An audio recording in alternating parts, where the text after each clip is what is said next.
Papa mummy के लिए best gift Saregama कारवां।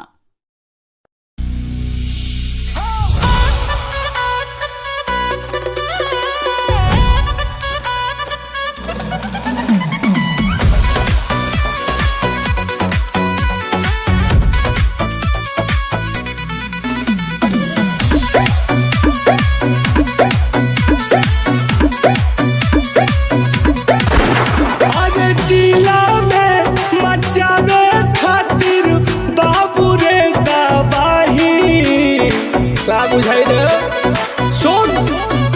आज जिला में मचावे खातिर बाबू रे दबाही पैसा ना तो पावर चाहिए पैसा ना तो पावर चाहिए पैसा ना तो पावर चाहिए पैसा ना तो पावर चाहिए हमारा ने दोसर हो कौन रे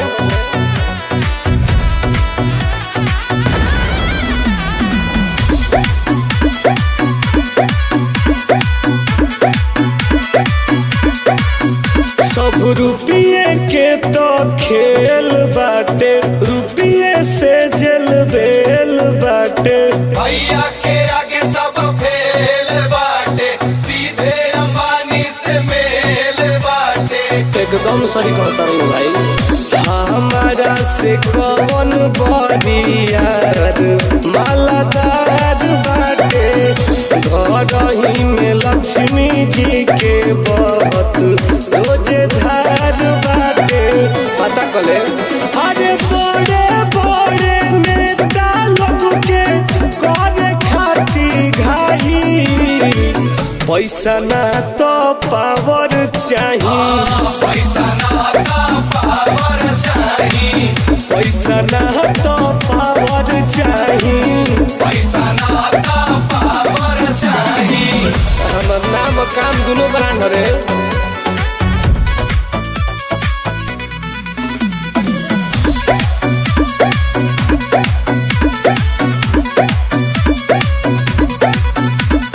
यूपी बिहार में नाम चले बालू के खादान चले भैया के सगरो काम चले पीछे पीछे नौजवान चले अरे हरे भाई टूनू टूनू नगेंद्र आदर्श बड़ी भारी हमें खातारा से खेले वाला हमेशा हो खिलाड़ी हमें अरे बस में करे खातिर पुलिस थाना के सिपाही पैसा ना तो पावर चाहिए पैसा ना तो पावर चाहिए पैसा ना तो पावर चाहिए पैसा ना तो पावर चाहिए और कोई के तो हम कुछ बुझबे ना कैला।